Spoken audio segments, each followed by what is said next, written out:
और अब आपको दिखाते हैं एसआईआर पर छिड़ी जंग। बिहार में एसआईआर पर जारी सियासी बवाल और कर्नाटक में चुनाव आयोग पर राहुल के एटमी धमाकों से ध्यान भटकाने की खातिर 2 एपिक कार्ड को मुद्दा बनाकर तेजस्वी पर फर्जीवाड़े का आरोप लगाने वाली बीजेपी अब खुद ही 2 एपिक कार्ड के फर्जीवाड़े में ही फंसती नजर आ रही है। तेजस्वी यादव ने मीडिया के सामने खुलासा किया है कि बिहार के उप मुख्यमंत्री विजय सिन्हा के पास न सिर्फ 2 एपिक कार्ड हैं बल्कि दोनों में उनकी उम्र भी अलग अलग है। हालांकि बैकफुट पर आए विजय सिन्हा ने इसको लेकर सफाई भी जरूर पेश की है, लेकिन चुनाव आयोग ने तब तक उन्हें नोटिस जारी कर दिया था और 14 अगस्त तक जवाब भी मांगा गया है। इधर राहुल गांधी पर चुनाव आयोग के अपमान का आरोप लगाने वाली भाजपा के खिलाफ इंडिया गठबंधन लामबंद हो चुका है। अखिलेश यादव ने कहा है कि सबसे ज्यादा वोट की चोरी बीजेपी ही करती है। देखिए, तेजस्वी यादव जी, आपके पास 2 वोटर आईडी कार्ड है।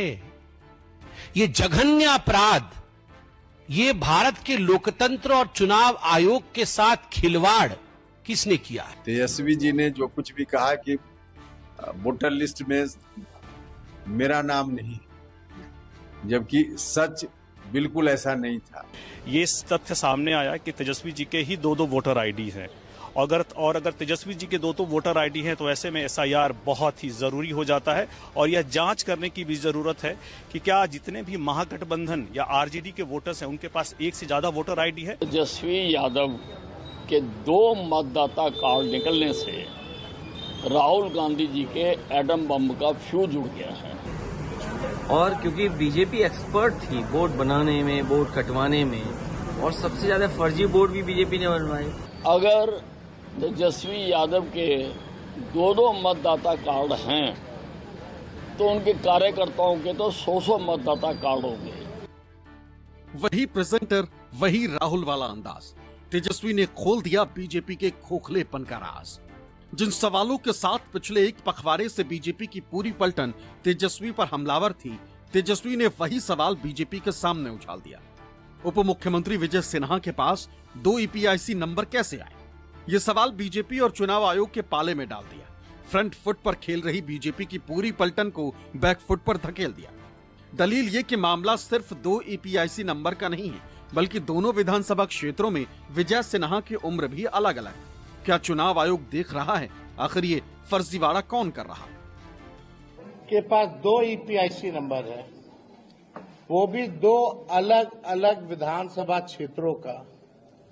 एक में एज है 57 और एक में एज है 60। ये ऑनलाइन भी इलेक्शन कमीशन के एप्लीकेशन पर है, आप लोगों ने देखा।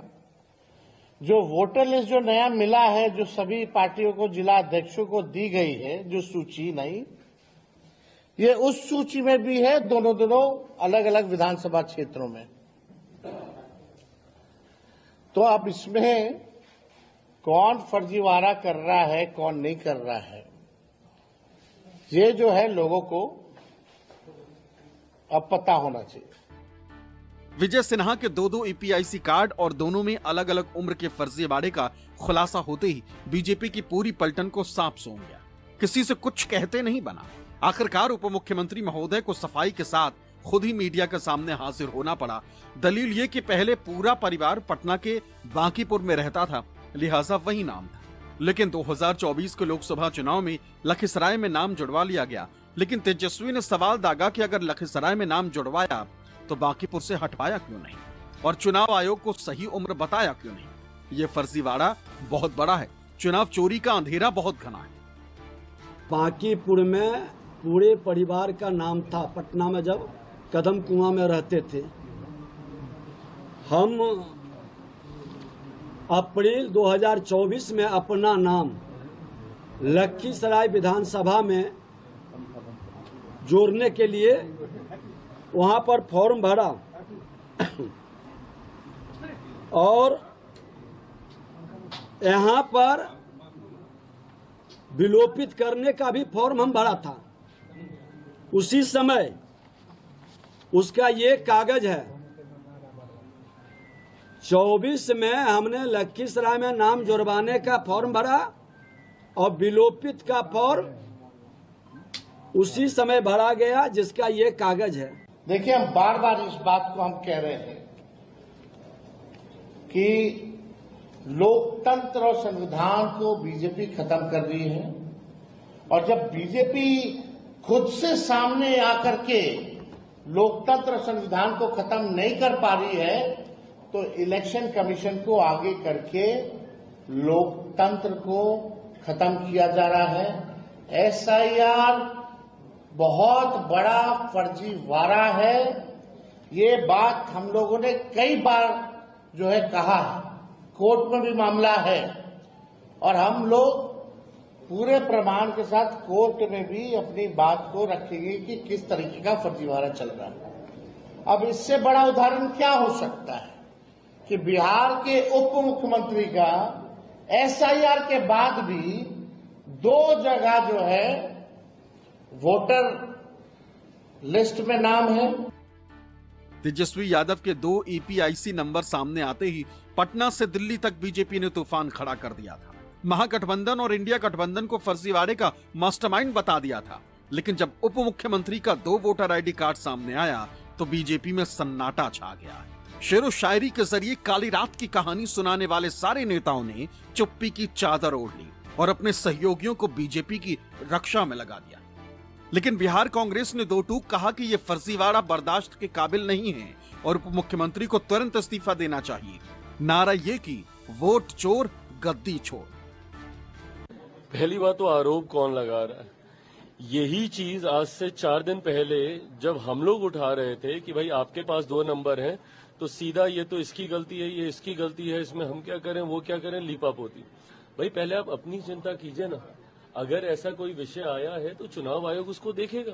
उप मुख्यमंत्री जो है उनका नाम 2 जगह है और विजय कुमार सिन्हा जी का ये 2 जगह का इनका पहला, तो इनका 2 जगह का नाम जो है डुप्लीकेटिंग सी डाला गया है, जिसमें पहला है 182 बांकीपुर विधानसभा में और दूसरा हमारे हाथ में है ये है 168 लखीसराय में। जो बातें हम लोग शुरू से कहते आए हैं वो स्पष्ट है कि ये माननीय उप मुख्यमंत्री जी लगातार एफिडेविट दिए होंगे। राहुल और तेजस्वी बिहार चुनाव से ठीक पहले 2 लड़कों की इस जोड़ी ने बीजेपी की पेशानी पर बल ला दिया।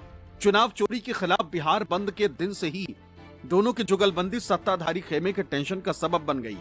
कभी राहुल कर्नाटक में प्रेजेंटर के जरिए एटमी धमाका कर रहे हैं तो कभी तेजस्वी उप मुख्यमंत्री का फर्जीवाड़ा सामने ला रहे हैं और बीजेपी कभी इधर तो कभी उधर भागती दिख रही। तभी तो जैसे ही तेजस्वी ने 2 ईपीआईसी नंबर पर बीजेपी को कटघरे में खड़ा किया तो पार्टी प्रवक्ताओं की पलटन राहुल गांधी के खिलाफ आरोपों के पन्ने लहराने लगी। लेकिन अखिलेश यादव ने बिहार के उप मुख्यमंत्री से लेकर यूपी के मुख्यमंत्री तक का जिक्र कर बीजेपी की बोलती बंद कर दी। वो बेंगलोर सेंट्रल की सीट के बारे में बात कर रहे हैं तो मैं पूछना चाहता हूं वो 1 लाख उनके पास आए कहां से अगर चुनाव आयोग का डाटा नहीं था? दूसरा, उन्होंने किसको जारी किया है वो 1 लाख लोगों की सूची? क्या मीडिया को जारी किया है? क्या जनता को जारी किया है? क्या सांसदों को जारी किया है या चुनाव आयोग को दिया है? दूसरा, मैं कांग्रेस पार्टी और इंडी गठबंधन में पूछना चाहता हूं, श्री राहुल गांधी जी आप एक ही कॉन्स्टिट्यूएंसी में इतने सिलेक्टिव कैसे हो जाते हैं? उसी बेंगलोर सेंट्रल कॉन्स्टिट्यूएंसी में आप वो विधानसभा दिखा रहे हैं जहां बीजेपी ने लीड किया है, 2 विधानसभाएं चामराजपेट और शिवाजी नगर जहां कांग्रेस को 60% से अधिक वोट मिला है, वहां पर बढ़े हुए मतदाता क्यों नजर नहीं आ रहे? और क्योंकि बीजेपी एक्सपर्ट थी वोट बनाने में, वोट कटवाने में, और सबसे ज्यादा फर्जी वोट भी बीजेपी ने बनवाए। राहुल गांधी से चुनाव आयोग की तरह हलफनामे और माफी की रटमारी कर रहे बीजेपी नेताओं ने यह भी आरोप लगाया कि राहुल गांधी संवैधानिक संस्थाओं पर आरोप लगा रहे, झूठे और निराधार आरोप लगा रहे। लेकिन बिहार कांग्रेस अध्यक्ष राजेश राम ने 2 टूक कहा कि बिहार में बीजेपी चुनाव आयोग के साथ मिलकर चुनाव की चोरी कर रही और राहुल गांधी ने सबूतों के साथ इसका पर्दाफाश भी कर दिया। भारतीय राजनीति के चिर युवा और जो सिर्फ बोलने में विश्वास रखते हैं, करने में नहीं, अर्थात ढपोर संघ के आधुनिक अवतार, नेता प्रतिपक्ष की मर्यादा को तार तार करने वाले श्री राहुल गांधी जी, वो बेंगलोर सेंट्रल की सीट के बारे में बात कर रहे हैं तो मैं पूछना चाहता हूं वो 1 लाख उनके पास आए कहां से अगर चुनाव आयोग का डाटा नहीं था तो? कि सारी डुप्लीकेसी और वोट चुराने का जो सिलसिला महाराष्ट्र से जारी हुआ और वो आज बिहार में ये सिलसिला बड़े पैमाने पर हुआ, इसलिए उस विशेष प्रेस वार्ता के राहुल गांधी जी के कुछ वीडियो क्लिपिंग आपके सामने रखने वाले हैं और हम चाहते हैं कि उस वीडियो क्लिपिंग को देख करके आप स्वयं निर्णय लें। गुरुवार को प्रेजेंटेशन के जरिए चुनाव आयोग पर सबूतों का परमाणु बम फोड़ने वाले राहुल गांधी ने अगले दिन बेंगलुरु की वोट अधिकार रैली से ये दावा किया कि बीजेपी ने पूरे देश में चुनाव की चोरी की है और अगर चुनाव आयोग इलेक्ट्रॉनिक वोटर लिस्ट और वीडियोग्राफी के रिकॉर्ड दे दे तो वो ये भी साबित कर देंगे कि पूरे देश में चुनाव की चोरी हुई है और नरेंद्र मोदी भी वोट की चोरी से ही प्रधानमंत्री बने।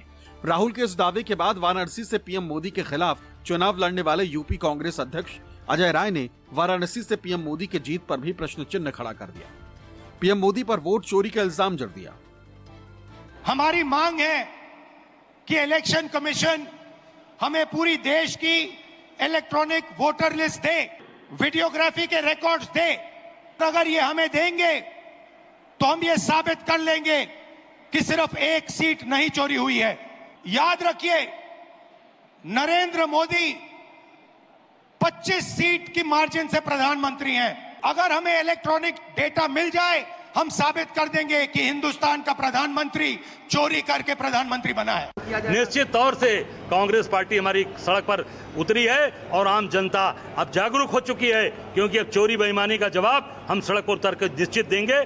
और जो हमारे सबसे ज्यादा कलंकित काशी के लोग अपने आप को महसूस कर रहे हैं कि जो हमारा वोट चोरी करके सांसद और देश का प्रधानमंत्री बना है, आज काशी के लोगों का, बाबा विश्वनाथ के भक्तों का आज पूरी तरीके से सर हमारा झुक गया है कि हमारा सांसद, हमारा देश का प्रधानमंत्री चोरी करके जीता है। कर्नाटक में चुनाव चोरी पर राहुल गांधी के एटमी धमाके के अगले ही दिन मराठा क्षत्रप शरद पवार ने ये कहकर सनसनी फैला दी कि उन्हें महाराष्ट्र विधानसभा चुनाव के पहले जीत की गारंटी का ऑफर दिया गया था, जिसे उन्होंने ठुकरा दिया था। ऑफर देने वाले 2 लोगों ने कहा था कि वो महाराष्ट्र की 288 विधानसभा सीटों में 160 जिताने की गारंटी दे रहे हैं।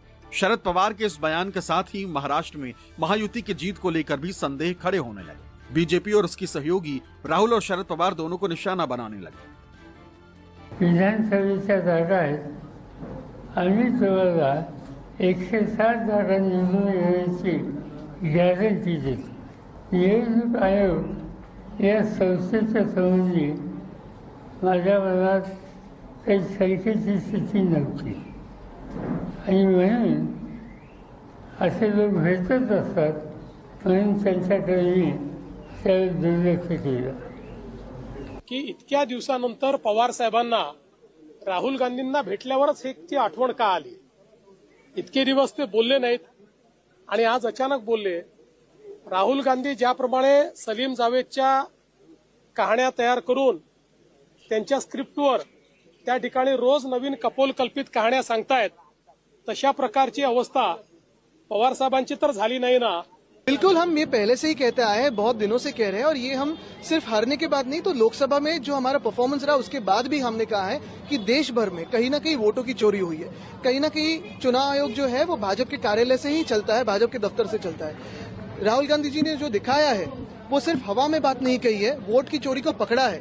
तो 1-2 ऐसे लोग हैं जिन्होंने 4-4, 5-5 दफा वोटिंग की है, 5 जगह अलग अलग वोटिंग की है, फोटो सेम है, नाम सेम है, लेकिन आज इधर तो कल उधर ऐसी वोटिंग की है।